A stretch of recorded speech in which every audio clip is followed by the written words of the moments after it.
Halo,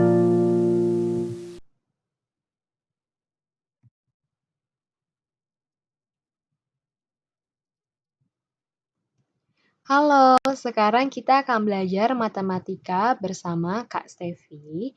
Materi kita kali ini adalah bilangan bulat. Nah, sebelum kita masuk ke materi, di sini kakak ingin adik-adik dan teman-teman semua untuk berdoa lebih dahulu. Kenapa? Karena kita jangan lupa kalau sumber hikmat dan pengetahuan itu sendiri datangnya dari Tuhan. Jadi kita harus minta pertolongan Tuhan untuk dapat mengerti dan menerima pelajaran ini. Dan yang kedua, di sini penting juga kakak ingin kita semua untuk membuang semua pandangan dan mindset kita tentang matematika yang buruk.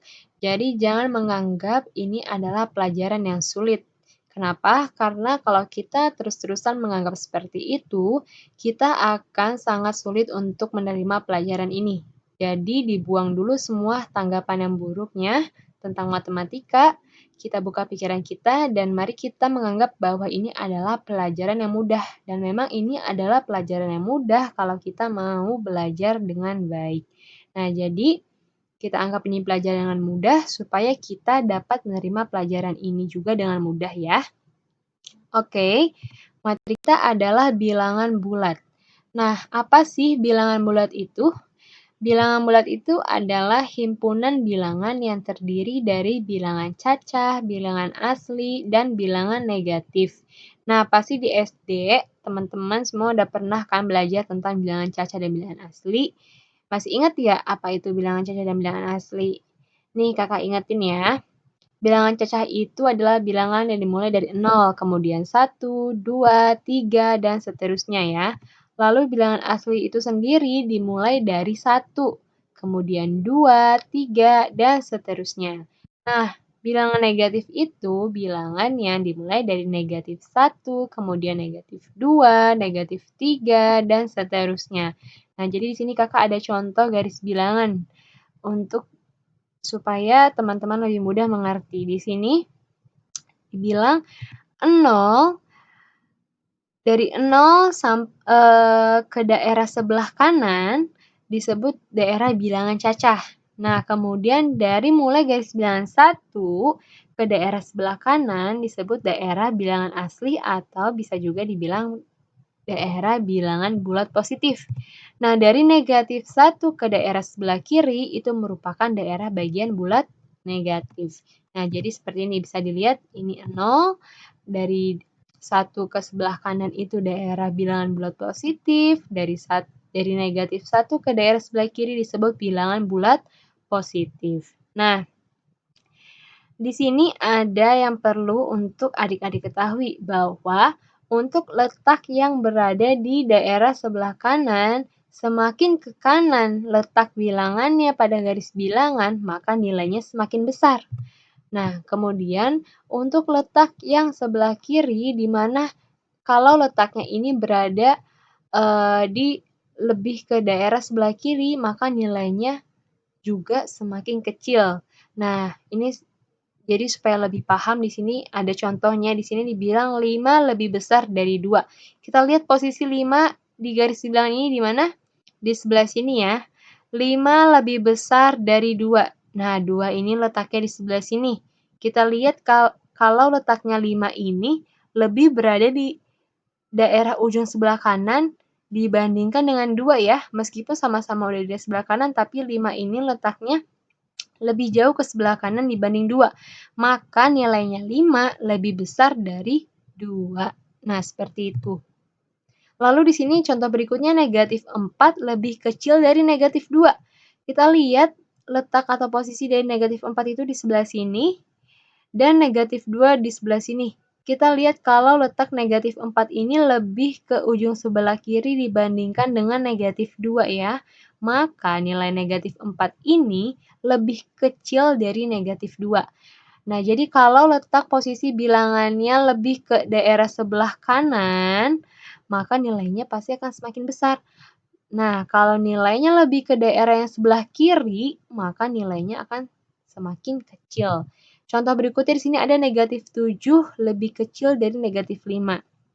Nah, Meskipun di sini garis bilangannya hanya sampai negatif 5, tapi kita udah bisa bikin di pikiran kita negatif 7 itu kira-kira letaknya di mana ya. Pasti lebih ke ujung sebelah kiri kan? Nah, maka pasti nilai negatif 7 itu lebih kecil dari negatif 5. Lalu berikutnya ada 9 lebih besar dari negatif 1. Nah, coba ya dikira-kira letak dari positif 9 ini pasti lebih ke ujung sebelah kanan ya. Sedangkan posisi negatif 1 di sebelah sini, lebih ke sebelah kiri. Maka pasti posisi positif 9 lebih besar dari negatif 1. Nah, sampai di sini kakak harap adik-adik semua dan teman-teman sudah mengerti letak dan perbandingan nilai dari bilangan bulat ya pada garis bilangan ini. Oke, berikutnya di sini ada operasi penjumlahan dan pengurangan bilangan bulat. Nah, di sini ada contoh yang pertama 8 ditambah 5. Di sini kita coba belajar menghitungnya memakai garis bilangan. Nah, 8 ditambah 5 berarti kita tarik garis dari 0 ke 8. Nah, karena di sini dimintanya ditambah, berarti kita maju ke depan. Kita maju ke depan 5 langkah karena diminta dijumlahkan dengan 5 ya. Maka dari 8, 5 langkah ke depan, maka 1, 2, 3, 4, 5. Kita tarik garisnya, ternyata berhenti pada garis ke-13. Maka hasil dari 8 ditambah 5 sama dengan 13. Contoh berikutnya di sini ada 5 ditambah negatif 7. Kita tarik garisnya ya, dari 0 ke 5. Nah, karena ditambah negatif 7, nah, maka kita mundur ke belakang ya, sebanyak 7 langkah. Karena nilainya di sini negatif. Maka 1, 2, 3, 4, 5, 6, 7. Berhenti di posisi negatif 2. Maka hasil 5 ditambah negatif 7 sama dengan negatif 2. Berikutnya, di sini ada contohnya, negatif 3 dikurang 4. Oke, kita tarik garis bilangannya dari mulai 0. Selalu ditarik mulai dari 0 ya. Negatif 3 dikurang 4. Nah, karena dikurang, maka kita langkahnya juga ke daerah sebelah kiri. 4 langkah, 1, 2, 3, 4. Berhenti pada negatif 7. Maka hasilnya negatif 3 dikurang 4 sama dengan negatif 7. Nah, jadi di sini ada sifat-sifat penjumlahan ya. Di sini ada kalau ada positif A ditambah positif B pasti menghasilkan positif C. Pasti hasilnya positif ya. Positif ditambah positif hasilnya positif. Nah, kalau ada positif A ditambah positif B, di mana dibilang sini jika nilai positif A lebih besar dari negatif B, maka hasilnya adalah positif C. Ya, nanti ada contohnya supaya teman-teman semua dan adik-adik nggak bingung.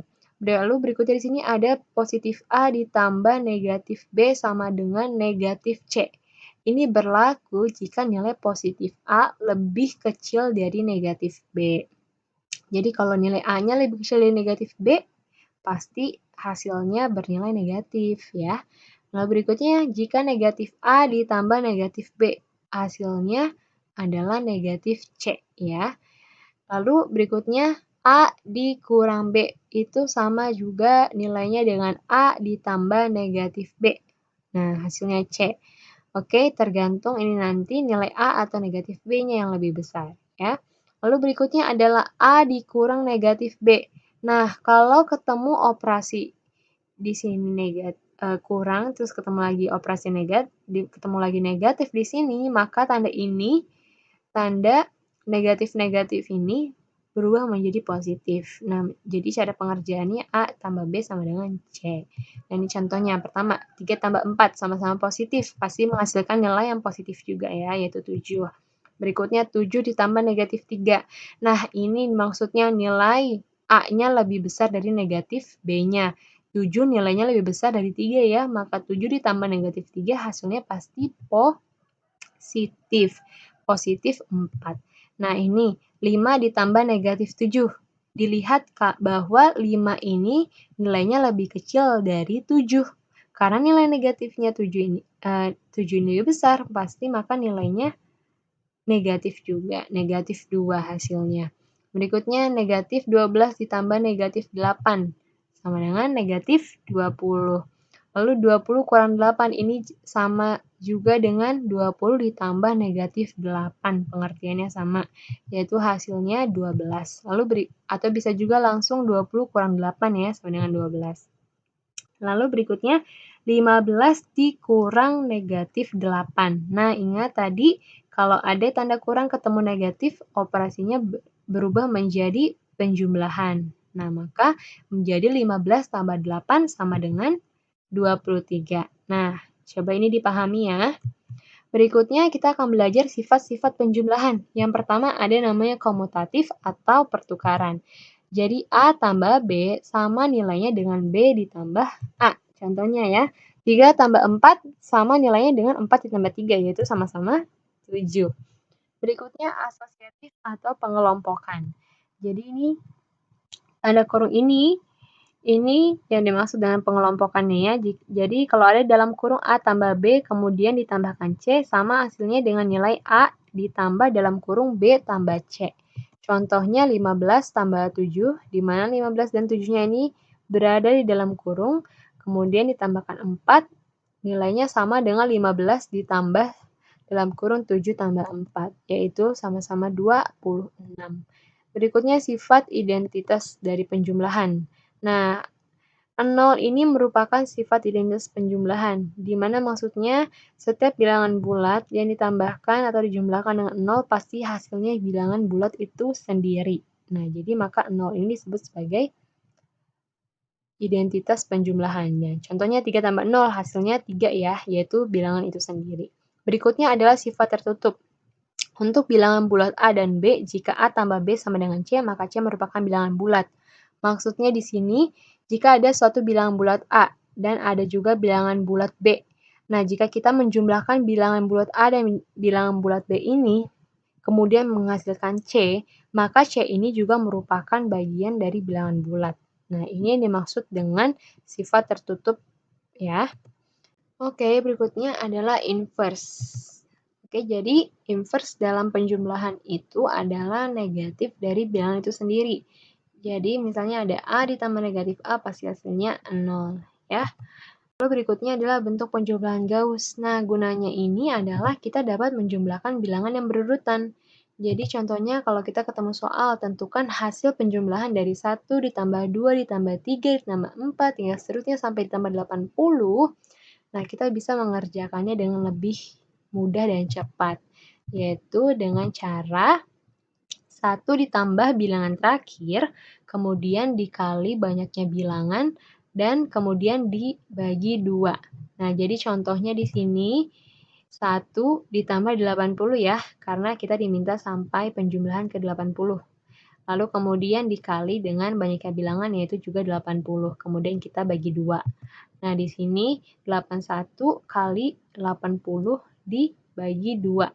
Di mana 80 dan 2-nya ini bisa kita sederhanakan, bisa dibagi, yaitu 80 bagi 2 sama dengan 40. Maka hasilnya menjadi 81 kali 40, yaitu 3240. Jadi hasil dari penjumlahan 1 ditambah 2 ditambah 3 sampai ditambah 80 adalah 3240. Nah, berikutnya operasi perkalian bilangan bulat. Nah, di sini ada positif dikali positif sama dengan positif. Positif dikali negatif sama dengan negatif. Negatif dikali positif sama dengan negatif. Dan negatif dikali negatif sama dengan positif.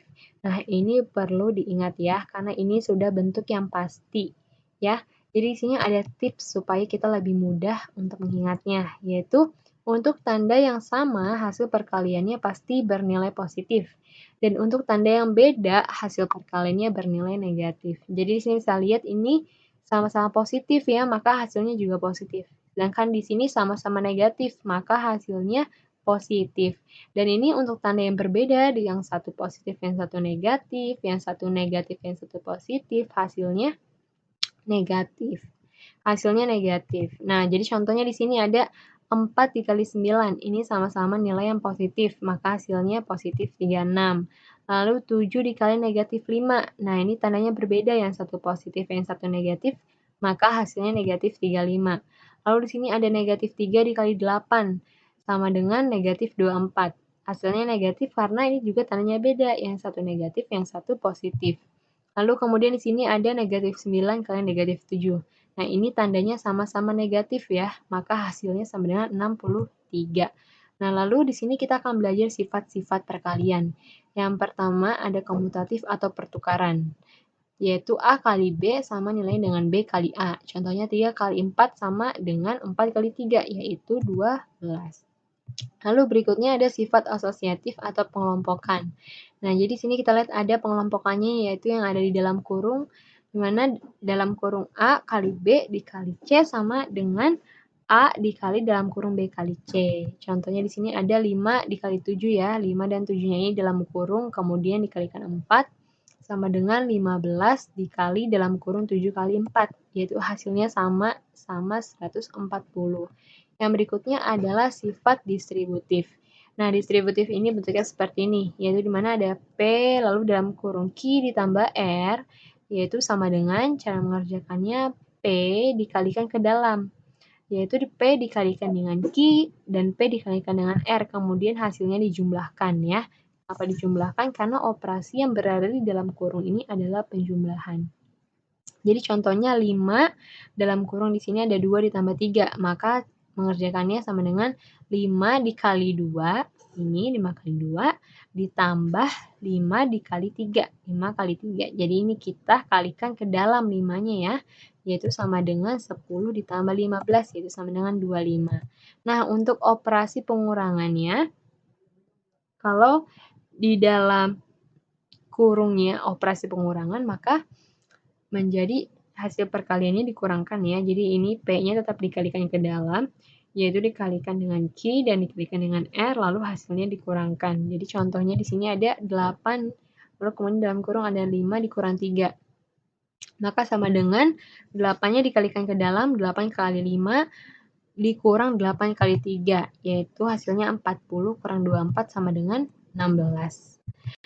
Nah, berikutnya di sini ada sifat identitas, di mana identitas pada perkalian itu adalah 1. Jadi setiap bilangan bulat yang dikalikan dengan 1, hasilnya adalah bilangan bulat itu sendiri.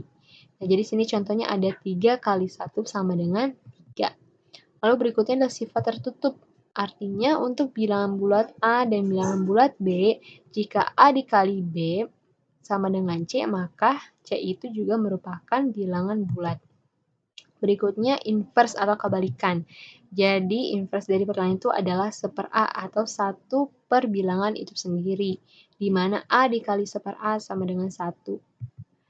Nah, lalu di sini kita akan belajar operasi hitung campuran. Jadi kalau kita ketemu soal 27 ditambah 28 kali 3, gimana hasilnya? Apakah kita harus mengerjakan dulu dari 27 dari awal, ditambah 28 dulu baru dikali 3? Bukan ya. Kita harus mengerjakan operasi perkaliannya lebih dahulu ya. Jadi operasi penjumlahan dan pengurangannya itu belakangan. Kalau kita kerjakan dari awal, dari 27 tambah 28 dulu, pasti nanti menghasilkan nilai yang berbeda dan sudah pasti hasilnya salah. Jadi kita harus mengerjakan dari bentuk operasi perkalian atau pembagian lebih dahulu ya. Untuk penjumlahan dan pengurangannya itu belakangan. Nah, jadi kita tulis lagi 27 di sini, lalu ditambah 84, di mana 84 ini hasil dari 28 kali 3, yaitu sama dengan 111. Nah, contoh keduanya di sini ada 47 dikurang 84 dibagi 7 ditambah 9 dikali 11. Nah, ini sama, kita nggak boleh kerjain dari awal dulu, dari 47 kurang 84 dulu, baru dibagi 7, seterusnya. Nah, nggak boleh ya. Kita harus lihat dulu, perhatikan operasi pembagian dan perkaliannya lebih dahulu. Jadi sini ada pembagiannya dulu nih, negatif 84 dibagi 7 dan 9 dikali 11. Jadi ini yang harus lebih pertama dikerjakan, baru pengurangan dan penjumlahannya. Nah, untuk pembagian ini sifatnya sama dengan perkalian ya. Kalau ingat tadi di perkalian untuk tanda yang berbeda pasti menghasilkan negatif ya. Nah, sama dengan di sini, ini pembagiannya tandanya berbeda nih, yang satu negatif, yang satu positif, maka menghasilkan nilai yang negatif. Ya, jadi di sini 47-nya ditulis lagi sama dengan 47 dikurang 12. Nah, menjadi negatif 12 kan? Karena hasil dari negatif 84 dibagi 7 adalah negatif 12. Kemudian ditambah 99, hasil dari 9 kali 11. Lalu kita jumlahkan semuanya di sini menjadi 134. Nah, oke. Pelajaran kita kali ini sampai di sini. Terima kasih sudah menonton video ini. Jangan lupa di-like dan di-subscribe ya. Dan semoga video ini bermanfaat. Dan kalau ada pertanyaan, bisa ditinggalkan di kolom komentar. Terima kasih.